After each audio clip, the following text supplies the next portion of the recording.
সকালবেলা আজকে চোখ খুলে দেখছি বাজে প্রায় রাত্রি ৩:২০। দেখে তো আমি অবাক যে আমার এরকম রাত্রিবেলা করে ঘুম ভেঙে যাচ্ছে। ধুর কি যে করি! আবার ঘুমালাম। ঘুমাতেও ভয় পাচ্ছি। কেন বলো তো? যদি ঘুমালেই দেরি হয়ে যায়। আজকে সকালে আসবে ৭টা দিয়ে সব পড়তে। ৭টার আগে আমাকে গণেশের টিফিন মানে মোটামুটি রান্না বলো, ঘর মোছা, বাসন মাজা এগুলো রেডি করে গুছিয়ে ফেলতে হবে। তো এই যে একটা চাপ, এই প্রেশারে সারারাত না ঘুমিয়ে এবার শরীরটা খারাপ করে বসবে, না এভাবে কিন্তু চলতে পারে না, তাই না? তো ৩:১৫ সময় ঘুম ভাঙার পর ভাবলাম যে না, একটু মানে মনকে শান্ত করলাম যে না এখন একটু ঘুমাতে হবে। ২ রকমের আলু দেখো একভাবেই কেটে রেখে দিয়েছিলাম। সকালবেলা উঠে এই বাছাবাছি করতে গিয়ে দেরি হয়ে যায়। কিন্তু কটা ভাগে সবজি কেটে আর রাখবো বলো তো? সেইজন্য ওই একই ভাগে রেখে দেওয়া হয়েছিল। যাই হোক চলো এখন রান্নার দিকে মন দিই। কারণ রান্না তাড়াতাড়ি না করলে পরে ওদিকে আবার পড়তে এসে যদি ওরা বসে থাকে তাহলে অসুবিধা। কি বলো তো? পড়াতে ওঠাটা আমার নিজেরই ভালো লাগে না। বাড়িতে পড়তে আসছে বলে এমনটা নয় যে আমি না পড়িয়ে বসে কাজ করব। ব্যাস দেখতে দেখতে আমার সমস্ত কাজ হয়ে গেছে আর আমি ১ কাপ চা নিয়ে এখন যাবো ওই ঘরে পড়াতে। এখানে সবকিছু গুছিয়ে রেখেছি। আর গণেশ তাড়াতাড়ি বেরোবে বলল। দেখো ওর গ্যাসের ওষুধ, জল আমি সমস্ত কিছু এখানে গুছিয়ে রেখেছি হাতের কাছে। আর গণেশ মনা দুজনেই এখন ওই ঘরে শুয়ে রয়েছে। আমি তো স্টাডি টেবিলটা তুলিনি। স্টাডি টেবিল না তুললে না খাটের উপর চাটা রাখতে একটু ভয়ই করে। ফট করে যদি চাটা পড়ে যায় তাহলে আমার আরও কাজ বাড়বে। আর বাইরের ওয়েদারের কথা কি বলবো? ঘর তো এখনো ভেজা। আর আমার যে পরিমাণে ঠান্ডা লেগেছে কি আর বলি। জামাকাপড়গুলোকে না এক গামলা সব ভিজিয়ে রেখে দিয়েছি। ওগুলোকে এখন মানে এক ধোয়া দিয়ে গামলার মধ্যে রেখে দিয়েছি। ওগুলোর মধ্যে এখন আর চিপড়াবো না। ওই ঠান্ডা জলে হাত দিলে আমার অবস্থা এখন টাইট হয়ে যাবে। টিউশনি পড়ে সব চলে গেছে। এখন বাজে প্রায় ৯:৩০। ৭টা থেকে ৯টা ২ ঘন্টা পড়িয়ে নিলাম। এরপর গণেশ তো তার মাঝেই বেরিয়ে গেছিল। আমি ওর যেহেতু সব জিনিস গুছিয়ে রেখেছি তাই কোনো রকম অসুবিধা হয়নি।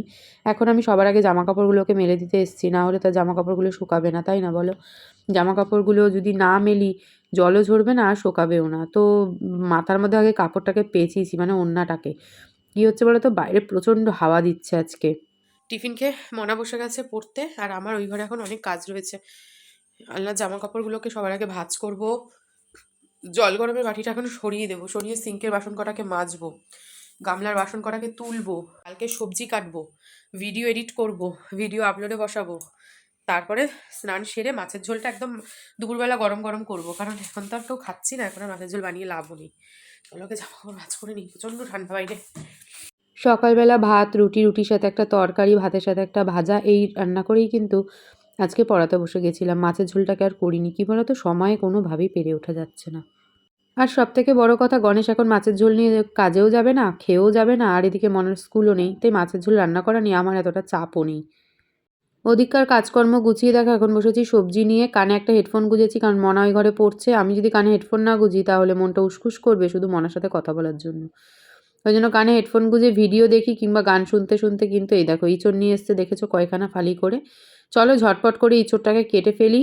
আর কি বলো তো, এখানে বসে কাটছি কারণ নিচে বসে কাটলে এখন আমার প্রচণ্ড ঠান্ডা লাগবে যতই আমি আসনে পেতে বসি না কেন। তাই জন্যই ভাবলাম যে ডাইনিংয়ের উপরই একটা সাইড করে বসে এঁচড়টাকে ভালো করে কেটে ফেলি। আর এই সমস্ত এঁচড় বলো, মোচা এগুলো যদি আগে কেটে না রাখি, এমনিতেও আমার সব সবজি আগে কেটে রাখতে হয়, কিছু করার নেই। স্নান কমপ্লিট করলাম আমি। এখন মনার জন্য গরম জল বসাবো। মনাকে মাথা ঘষাবো আজকে। আজকে মনার রয়েছে রাতে ইনভাইট মার বাড়ির পাড়ায় মনার এক বন্ধুর জন্মদিন। তো সেই জন্য আজকে মা, বোন আর মনার রয়েছে ইনভাইট। তো মনা ওখানে যাবে গিয়ে বিকেলে, এখন শ্যাম্পু করবে। আর আমার তো আজকে মাছের ঝোল রান্না করা হয়নি। মাছের ঝোল তো না, মাছটাকে একটু গামাখা করে বানাবো আজকে, তেল কই বানাবো।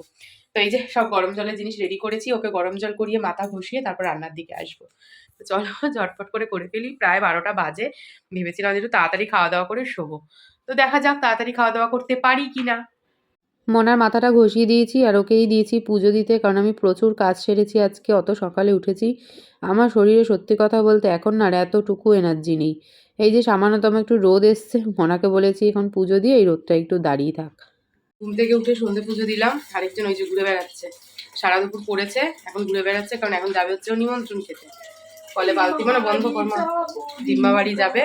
আর যেহেতু রাতের নিমন্ত্রণ, বাড়ি আর আসবে কি করে, আজকে ওকে থাকতে হবে। মানে মাধ্যমিক পরীক্ষার আগে যেখানে ওর থাকার কোনো কথাই না, সেখানে ওর হুটহাট করে থাকার একটা ইয়ে চলে আসছে। এরকমটাই আমার যেহেতু লজ্জা করে না, মানে একেই তো বলে নিজের বাড়ি।